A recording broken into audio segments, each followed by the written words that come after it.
I've been taking care of my father's sheep since I was a boy.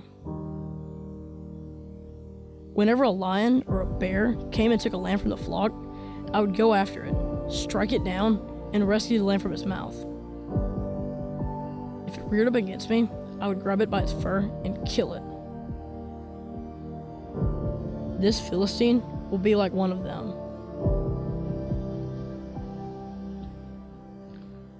In April 1818, a businessman by the name of Henry Brooke opened up a clothing store in St. Catherine Street in Manhattan. Now, Henry Brooke's simple goal was trying to make clothes for businessmen.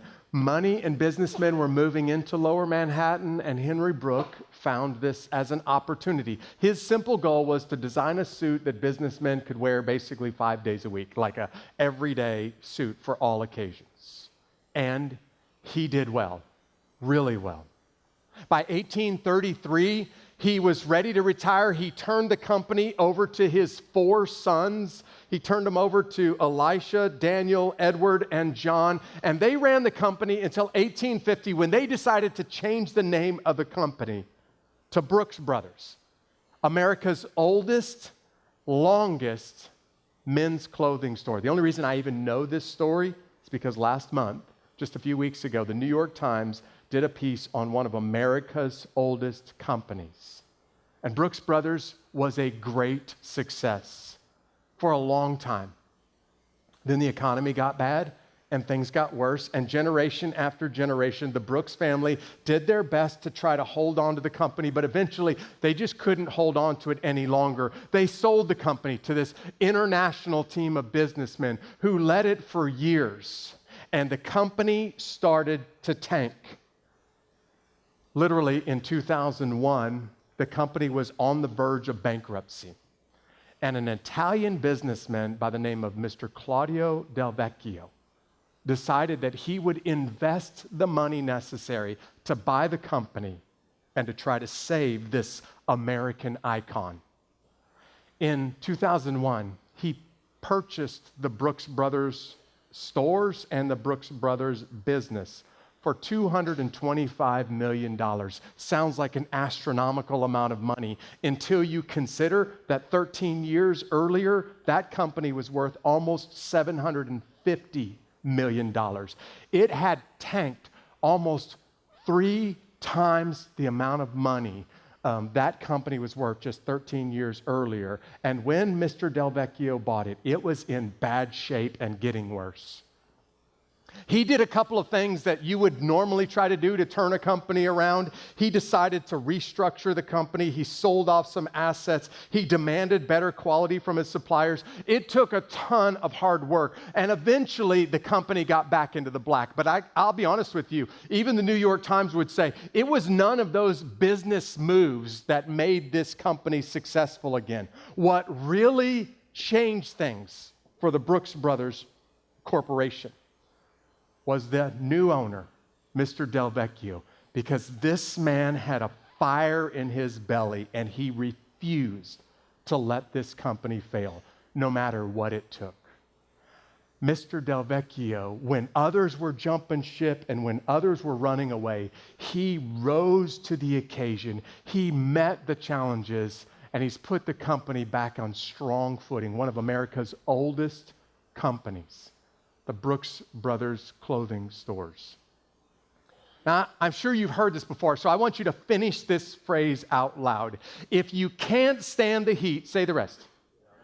That's right. You and I have heard that statement before, and it's basically a warning to somebody when the pressure gets high, and it's going to get high. These are the moments that separate the men from the boys. These are the things that separate women from girls. If you can't stand the heat, get out of the kitchen, because when the pressure is on, when it gets intense, this is going to challenge you.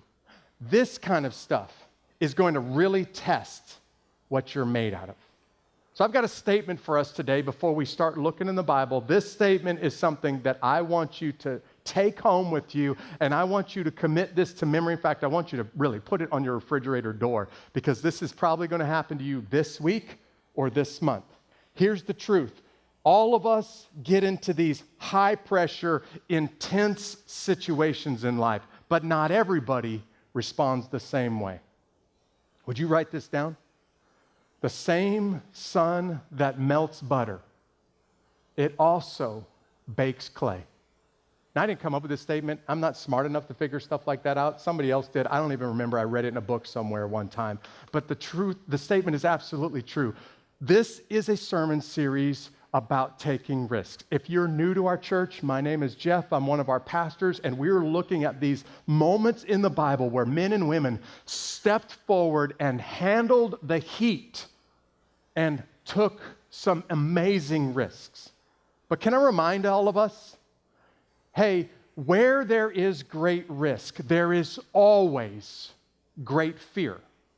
Great risk does lead to great reward. Yes, that's true. But great risk always comes with great fear. And for some reason, when the fears get really high, some people just simply melt under the pressure. And others, for whatever reason, they start to get stronger and they rise to the occasion. Today, we're going to look at an example of that, of somebody who was able to handle the fear when everyone else around them were melting under the fear, under the pressure around them.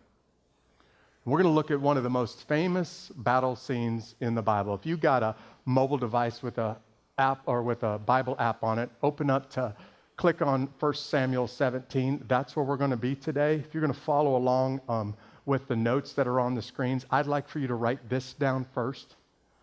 Faith makes the difference. Faith is the difference between those that melt like butter and those that get hard like clay.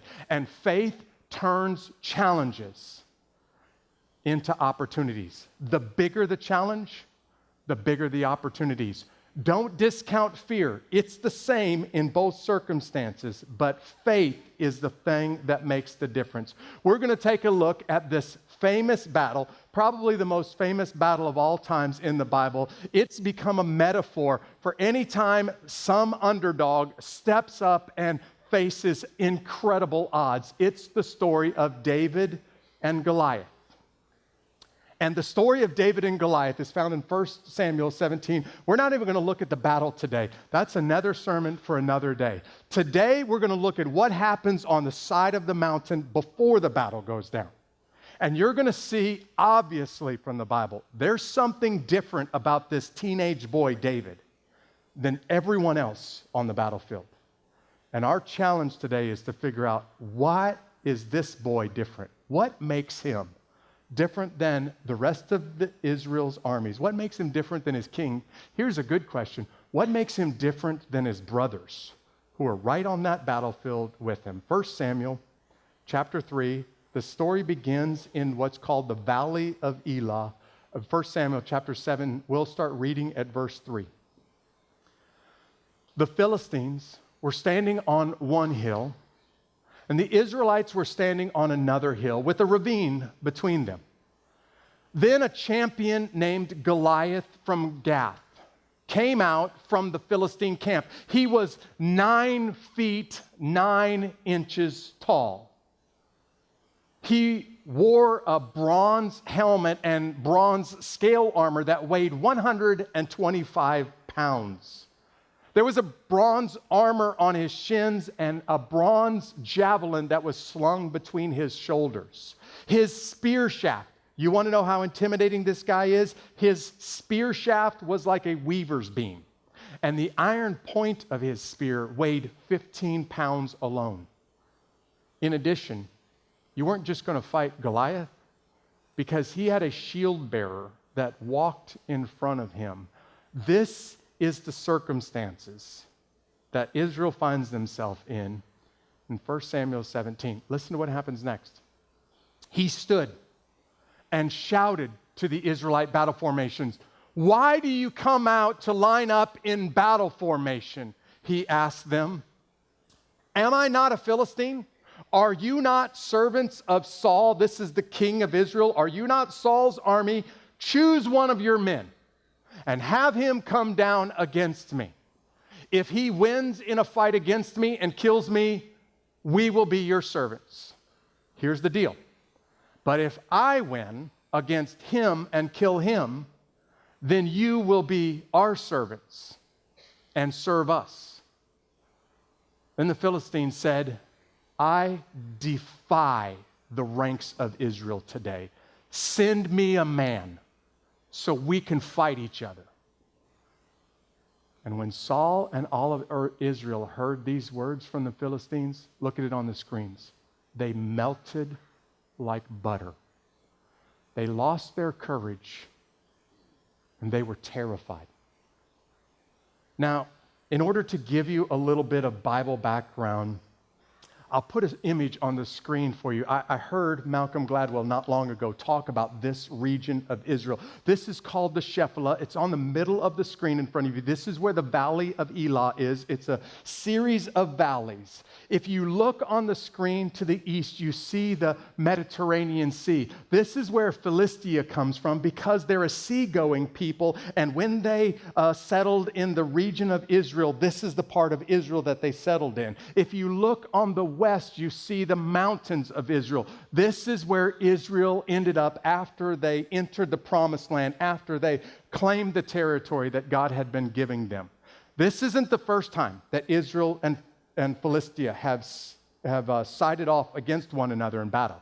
Go back and read the book of Judges. This has happened again and again and again. And by the way, every time this happens, it's pretty predictable. Philistines win, Israel loses. If you pay attention to what you're seeing on the screens, Philistia has already invaded Israel. They're already in Israel's territory when this whole thing goes down. And it goes down in one of those valleys, what's referred to today as the Valley of Elah. And this is all or nothing. Everything is at stake in this battle that's about to take place. And then Goliath calls for a common practice in biblical times. It's called representative warfare. Hey, let's don't put both armies in the middle of this valley and let them kill each other. Let's just do this. You bring out your best warrior, we'll bring out our best warrior, they'll just fight each other, and we'll agree to these terms. Whoever wins the fight, that nation will enslave the other nation. Think about it like this for all of you warriors in the room. You are selected to go to Iran and fight against the entire nation of Iran on behalf of the United States. If you lose, the entire United States becomes servants to another nation. No pressure, right? And that's what's going on. But the Bible wants you to know just how intimidating this dude Goliath is. This guy is head and shoulders above everybody on the battlefield. This guy is terrifying. In fact, the Bible goes through, you got to ask the question, why do I get so much detail about this guy? Because he's so scary. And the more details that the Bible gives you, the more terrifying this man becomes. And everything about him is terrifying. Not just to King Saul, but to all of the men from the army of Israel. The Bible even makes this really quick comment. These Philistines have outnumbered, and they have technology that Israel doesn't have. Just the iron tip of that javelin that Goliath is carrying is technology that Israel doesn't have. And everything about this guy is intimidating.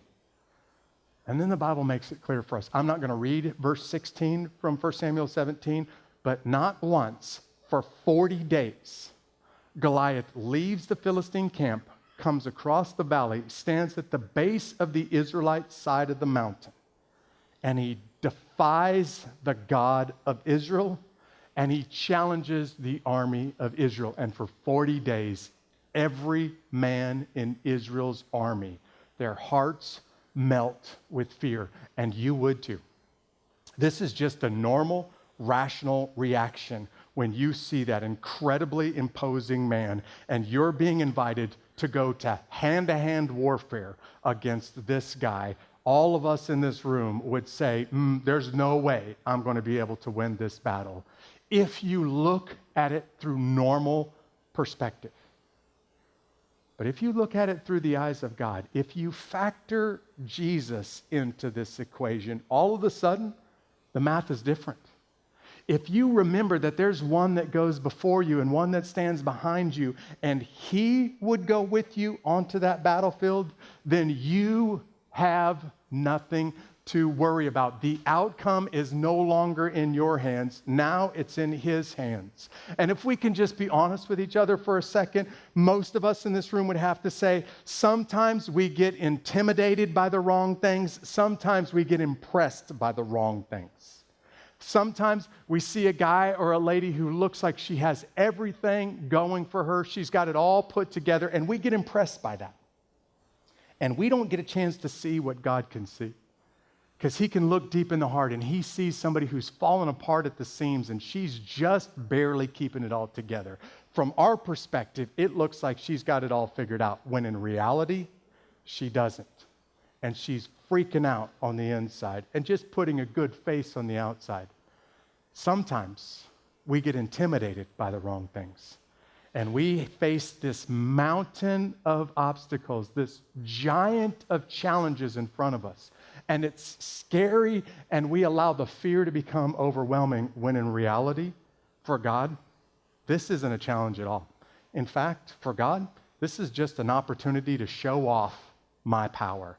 And that, I think, is what we're seeing here in 1 Samuel 17. The challenge for all of us, like the challenge for Israel, is stop looking at your circumstances through normal perspective and start looking at it through the power of the Holy Spirit, through the eyes of the living God, realizing that he's got you in the palm of his hand and he handles whatever happens next.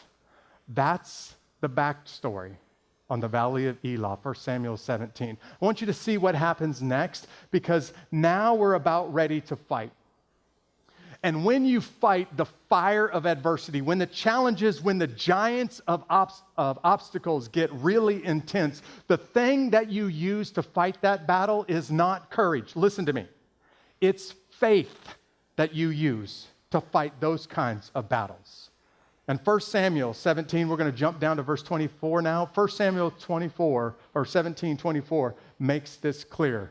Saul is the king of Israel. Saul is the one who rightly should be going out to defend Israel and to fight for his land, but he is terrified.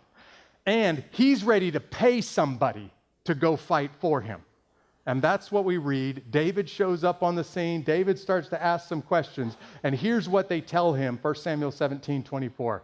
When all of the Israelite men saw Goliath, the Bible needs you to hear it a second time. It's this important.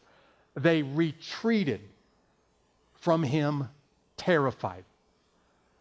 Previously, an Israelite man had declared, "Do you see this man who keeps coming out?" That word literally means coming up our side of the valley. He comes to defy Israel. The king will make the man who kills him very rich. And to sweeten the pot, he'll make him royalty. He will give him his daughter. The king will also make the family of the man's father exempt from paying taxes in Israel. If taxes in Israel are anything like they are in the United States, that alone is worth going to fight this guy for, right there. And I want you to picture this for just a second, y'all, because you have to imagine that you're David, and you have 3 brothers that are serving in the army. You've been taking care of your father's sheep. Your father wants to do something, going to provide some supplies for your brothers. So your father tells you, hey, go take these supplies to the army. Go take them to your brother. Make sure that they got everything that they need to fight this battle. David's just going along, doing his thing. And he comes over the ridge into, this is today the Valley of Elah. You have to imagine what David just saw and what he just heard. Because all of the Israelite army is lined up on this ridge that you're looking from. And on the opposite side of this valley is a huge mountain range with an impressive army. And their shields and their helmets are all glittering in the sun. And every day, the most imposing warrior from the Philistine army gets up from that ridge, walks across the valley, comes to the base of the mountain, and he taunts Israel. He is striking fear in them. Now, David just shows up, not hearing any of this, not knowing any of this is going on. And when David shows up, David hears this Philistine making these threats. And something is different inside this guy, David. So David starts to ask some questions. And he says, hey, I see that the king isn't going out to fight this guy. I see that nobody else from Israel is going out to fight this guy. What's the king going to do for the guy who does go out and fight? And they say, hey, to get this responsibility off of his shoulders, the king will make you filthy rich. He will make you royalty, whatever it takes. You want us to forgive your family's taxes? We'll do whatever we got to do. Just somebody else get up and go fight that battle. And everyone else on the Israelite army is terrified to get up and to walk down that hill. But there's something different inside of David. Listen, when everyone else is melting with fear, even his 3 brothers, there is something that's making him stronger and tougher. And David is willing to do something that nobody else on the side of that hill is willing to do. David, who's probably 13, 15, 16 years old, is willing to get up and to go down that hill and to square off against this giant of a man and to defend Israel.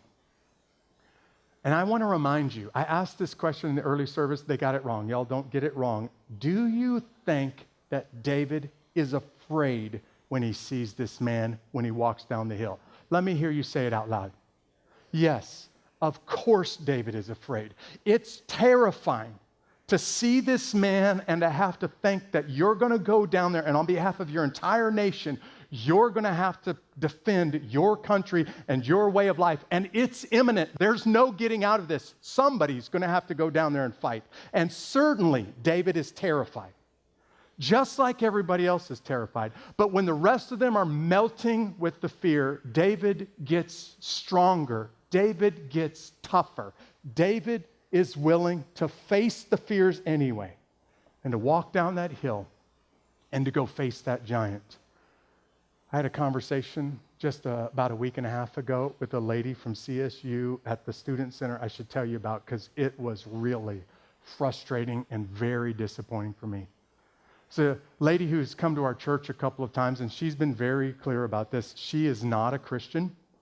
And she's just here exploring Christianity. So I sat down at the Student Center at lunchtime and I started to have a conversation with her. And I was just hoping to share my faith with her. And every time that I tried to bring Jesus into the conversation, she didn't want anything to do with it. In fact, every approach that I used, she was ready for it and she shut me down before I even got it out of my mouth. I mean, like every approach that I tried, this woman was already defensive and already ready with a response before I could even finish saying it. And I was so frustrated and I was so disappointed. It's been 10 years since I've had to speak to somebody that was that resistant to the gospel. And when I was driving away from the CSU campus coming back to my office, I was thinking, God, I feel like I've disappointed you. I feel like I've done something wrong. And then he had to remind me, Jeff, you can't change that woman's soul. You can't change anybody's soul. That's not in your hands. That's in my hands. And I started to think, well, what could I have said that would have helped just allow this woman to at least listen honestly to who Jesus is and what Jesus has done for me and how he can do the same thing for her. And then the Lord reminded me of something. Jeff, she is under the bondage. I would call it the spiritual stronghold of religion. And it has prepared her well to defend her against hearing honestly about Jesus. And then, y'all, I went from disappointed to angry. I got angry at these systems of religion that we've set up that set these rules that instead of helping somebody get to God, they really hinder somebody from even honestly listening to how they can get to God. I started to get very angry with these man-made religions that prevent somebody from having a genuine relationship with Jesus Christ. And I needed the Holy Spirit to remind me, Jeff, this isn't in your hands. You're in a spiritual battle, and your job is to just simply be faithful. Can I remind you, church? Jesus handed his mission to you, and he expects you to continue to do his mission until he comes back. And sometimes the battle is going to go easy. Sometimes it's going to be hard. Sometimes it's going to be scary. And no matter what circumstances you find yourself in, the challenge for us is just be faithful. So when the pressure gets high, and when the fears start to mount, when the obstacles seem overwhelming, I want to remind you, courage is not the opposite of fear. Faith is. I'm going to say this one more time in case you missed it. The opposite of fear is not courage. The opposite of fear is faith. Fear says, I don't know how this is going to turn out. I'm scared of what the circumstances are going to happen in front of me. I don't know what to do next. And faith says, I don't know what's going to happen next, but I'm going to step forward and step onto that battlefield no matter what happens next. It's not courage. David was afraid. But when everyone else was melting under the fear, he was getting stronger and tougher and willing to step forward and to face this giant. And I want to remind you, it's not these epic moments in life where your faith really gets stronger. It's actually in the day-to-day routine of life. It's actually this week when you have the perfect opportunity to cheat on a final exam and you don't do it. It's this week when you get that medical test back, or when you're struggling with the family or with finances and you really, really don't know how it's going to turn out. And exercising the muscle of faith today makes it strong when you're going to need a lot of faith in the future. Here's how this story goes. 1 Samuel 17, we'll pick up at verse 31. What David said was overheard to Saul, and he had David brought to him. David said to Saul, don't let anyone be discouraged by him. Your servant will go and fight this Philistine. But Saul replied, you can't go fight this Philistine. You're just a youth. And he has been a warrior since he was young. And here's David's reply. David answered Saul, your servant has been tending his father's sheep. Whenever a lion or a bear came and carried off a lamb from the flock, I went after it. I struck it down, and I rescued the lamb from its mouth. If it reared up against me, I would grab it by its fur, notice, with my bare hands, and strike it down and kill it. Your servant has killed lions and bears. This uncircumcised Philistine will be like one of them, for he has defied the armies of the living God. And then David said, the Lord who rescued me from the paw of the lion and the paw of the bear will rescue me from the hand of the Philistines. Yeah, I'm freaking out with fear right now, but the God who goes before me, the God who stands behind me, he will go down this mountain with me. And notice what Saul says. He probably breathes a huge sigh of relief and says, thank God. And Saul said to David, go, and may the Lord be with you. David goes down that valley. Look at this. No javelin, no sword, no helmet, no shield, no body armor. He goes down that valley with just simply a sling and a couple of stones.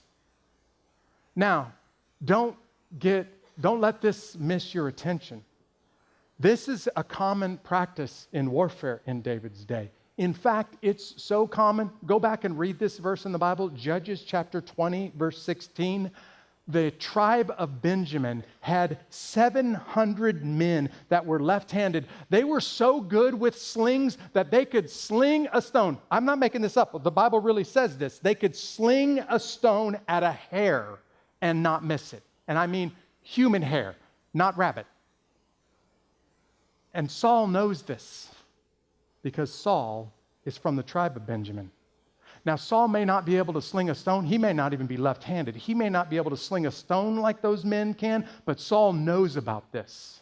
And Saul knows he can go down that battlefield just like David. He can sling a stone just like David. But Saul's heart is melting with fear, and so is everyone else around him, to include David's 3 brothers. But when everyone else is melting under the fear, there is something else welling up inside of David. And he's starting to get angry. And when he goes down that mountain, he's going down that mountain to defend everything that he holds dear. Listen to me, y'all. This battle is imminent. Somebody's going to have to fight it. And David knows that, but so does everybody else on that mountain. So what's the difference between David and the rest of those guys? 1 Samuel 17 says it this way. This is not a battle between Israel and Philistia. This is a battle between good and evil. David puts it this way. That man who just defied the armies of the living God, he's an uncircumcised Philistine. He is a pagan, false idol worshiper. And we follow the God of the universe. How are we going to allow him to stand up and to taunt our God? This isn't about us anymore. This isn't about Israel. This is now about a false idol and the God of the universe. And David decides to do something that no one else is willing to do, because this man just defied God himself. And David believes that God will go down into that valley with him, and God will give David the victory. In fact, David even says that. I will fight. David says this to Goliath's face. God is going to be the one who gets the victory today, not me, not Israel. David's a guy who has practiced his faith, not once, over and over again. And he did it just in the everyday routine of taking care of his daddy's sheep on a hillside. And when a lion came and attacked those sheep, David defended him with his own hands. When a bear came, David grabbed that bear and wrestled that bear to the ground and rescued a sheep from his mouth. And David is saying, if God can do that for me during the everyday challenges of life, certainly he can help me out during these gigantic crises of life. David works hard, trains hard during the normal routine of life, and it pays off in the biggest moments of life. Go back and read 1 Samuel 17. There are 47 verses, literally, that tell you about the exchange on the side of the mountain, and 4 verses that tell you what happened in the valley. In the Bible, it's almost as if this is a foregone conclusion. We know how this is going to turn out before David even goes down there, because David has proved God again and again and again in the routine of life on this father's field, taking care of his daddy's sheep. So when he shows up to this epic, gigantic moment in life, David's ready. And when everyone else is melting with fear, David's getting stronger and he's getting tougher. We want to challenge you today, church. We want to challenge you to respond. We call this taking next steps around here. And we want to challenge you to take some kind of next step from what you've heard from the Bible. Maybe you need to take the first step of faith. Maybe today is the day you step across the line and you trust Jesus Christ as your Savior for the first time. We're going to pray for you in just a second. But maybe there's some in this room who are really struggling with fears. And you need Jesus' church to come around you, to pray for you, to encourage you. If that's you, we want to pray for you in just a moment. For others, God knows this city needs men and women like David, who will stand up and face the challenges, whatever they are, because you've proved God day in and day out in the routines of life. You've strengthened the muscle of faith. So when you need it for the huge challenges of life, you know He's there for you. I want you to bow your heads. I want to pray for you right now, and I want to encourage you to just respond to what you've heard from the Bible today. You're not responding to me. You're not even responding to this church. You're responding to King Jesus this morning. Father, would you do what only you can do right now? God, would you look deep inside each of our hearts?